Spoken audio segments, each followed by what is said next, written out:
Okay, so now I have an interesting question, right, which would lead to some interesting intuition about terminal velocities. And this is intuition at the end of this video I want you to bake into your mind, because yeah, it would give you a sense of how terminal velocity is significant. Okay, so we're given this question where two objects have different masses, right? And they fall such that if they were to reach their terminal velocity, right, if the container is tall enough, they reach the same terminal velocity. Okay, so what this means is that, what do they mean by tall enough? They mean that, if we plot the VT graph, right? If we plot the VT graph, then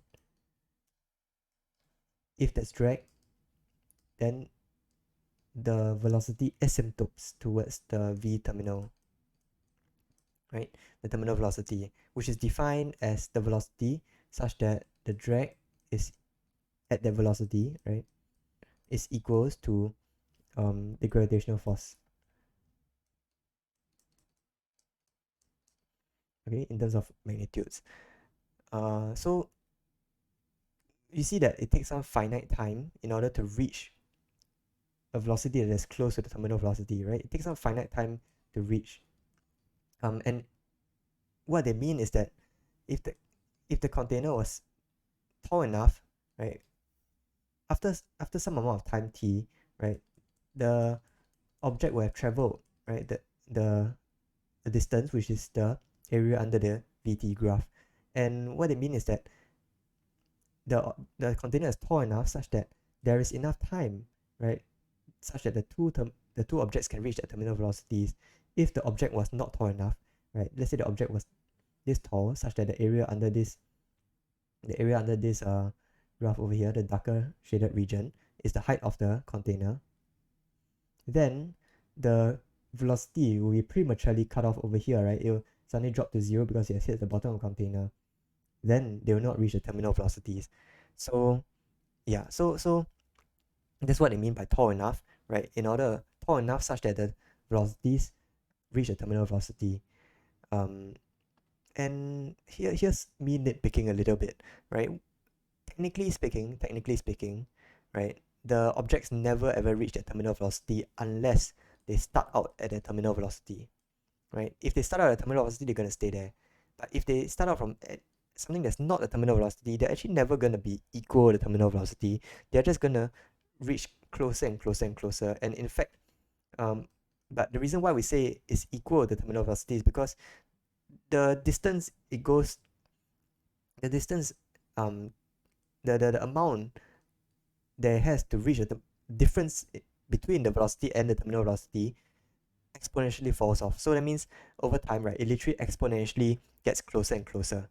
So that's usually why people just say that it's equal to the terminal velocity. Um, and usually they'll just say like 99.999%, right, is good enough to say that it's equal. So yeah, so if they reach the same terminal velocity, that's the information that we're given, right? We're given that they reach the same terminal velocity, and we're asked to find the time at which they hit the bottom of the container, right? Basically, we're asked to find the time they take to hit the bottom of the container is the time that is the time t hit such that the area under the VT graph from 0 to t hit is equal to the height of the container. So actually, this question, if you were to think about it more abstractly, is a statement about if if the VT graphs of two objects, if the VT graphs of two objects reach the same asymptote, right? Are the two VT graphs equal? That's basically what this question is asking, right? Are they equal at every point in time, right? Or are there multiple, uh, velocity time graphs that can reach the same terminal velocity, right? So I'll talk more about this at the end of the video after we have derived the result. Okay, so that yeah, so that it's clearer what exactly what conditions are exactly required. So yeah, okay, so let's derive the result. Um, so I'm gonna form a table over here for object 1 and object 2. And we're gonna write down equations that describe these two objects, right? So we know that the information we're given is that terminal velocities are equal. How do we extract some information out of it? The definition of terminal velocity is the velocity such that F drag, right, when you substitute in the terminal velocity inside, is equals to the gravitational force. Okay, remember F is a function of V. In this case, we are considering the value of F at a particular value V, right, which is the V term. And so in this case let's assume that F drag is proportional to V squared. So I'm assuming that F drag as a function of V is proportional to V squared. It wouldn't actually matter if you assume it is proportional to V or even V cubed or whatever. But I'm using V squared because that's what happens at higher velocities. Yeah, but it wouldn't, once again, I emphasize that it wouldn't matter whether it's V or V squared. So this result holds for all for a general kind of drag force, right? Not just V squared drag force. So if it's proportional to V squared, then the objects have there's some constant of proportionality, and let the two coefficients, right, be C1 and C2 respectively for the two objects. Right? Note that they're not equal because they might not necessarily be equal, and in fact they're not equal because the masses are different, right? So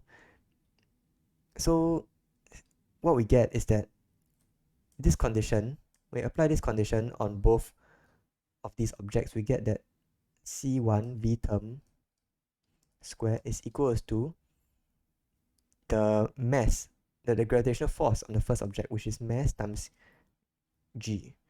And for the second object, because it reaches the same terminal velocity, you can use the same variable, and it equals to the mass of the second object, which is 2m, times the gravitational acceleration g, right? So this is the information we're given.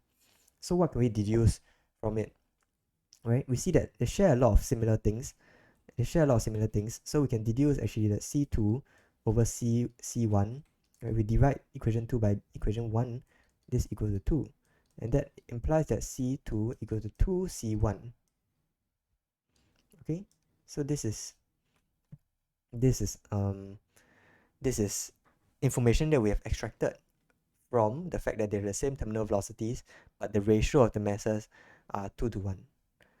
Okay, so you can see that the ratio of the drag coefficient, right, what I'm vaguely calling the drag coefficient, the proportionally constant, is also 2 to 1.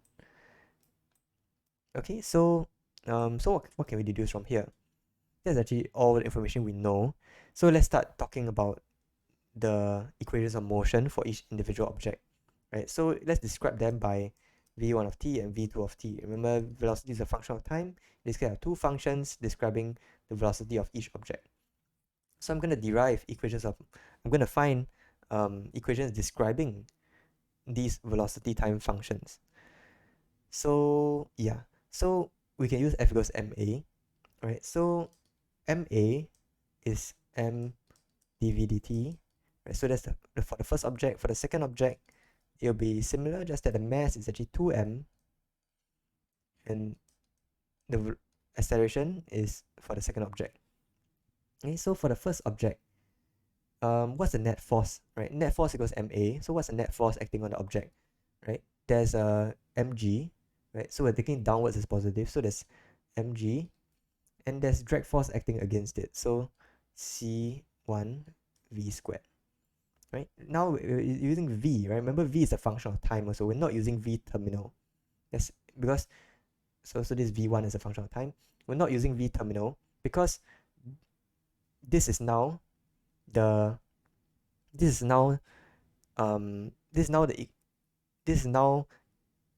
differential equation describing the object's velocity at any point in time, right?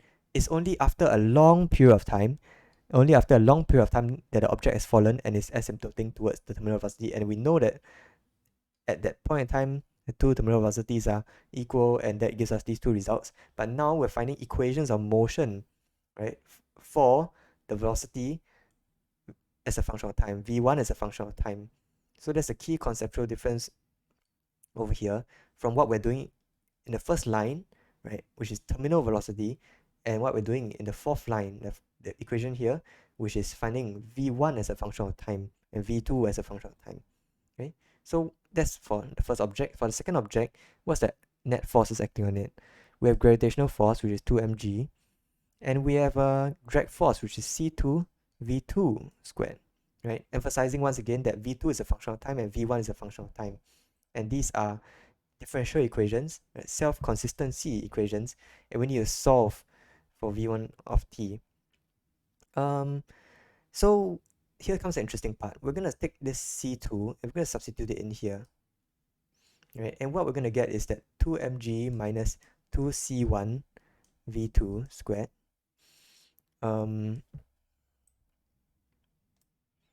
is equals to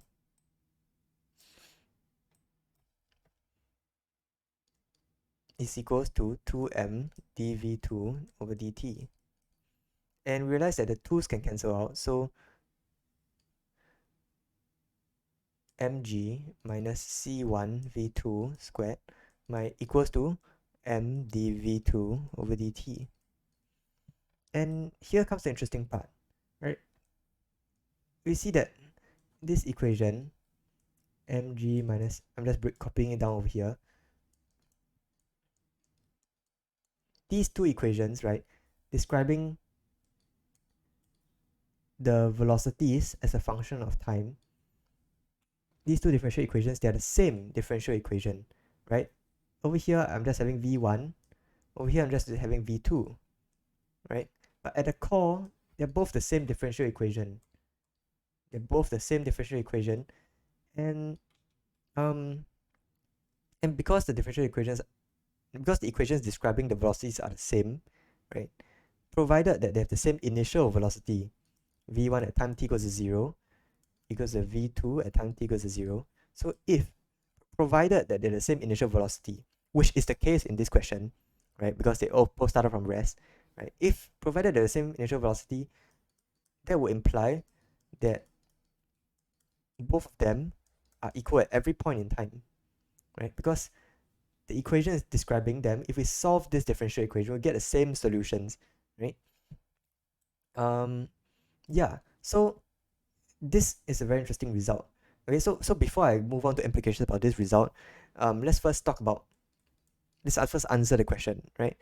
The time taken for the velocities, but for the two objects to reach the bottom, right? That basically corresponds to, if we consider velocity time graph, right?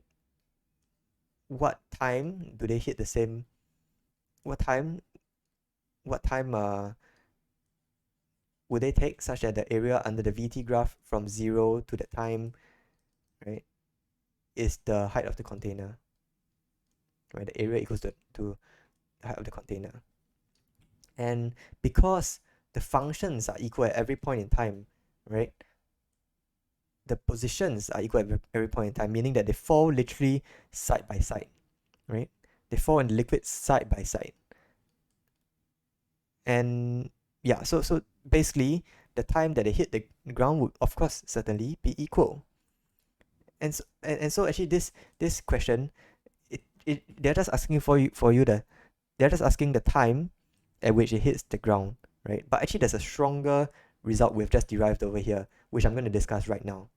Okay, so let me just answer the question. So T1 equals to T2. That is the answer to the question. Okay, but what we have derived over here is a stronger result. What we've derived over here is that we have basically made a statement that if we consider the VT graph, right? If we consider the VT graph, if we have decided, right, if we know a terminal velocity of the object, and if we know the starting velocity of the object, right, it could be here, it could be here, but as long as we know these two values,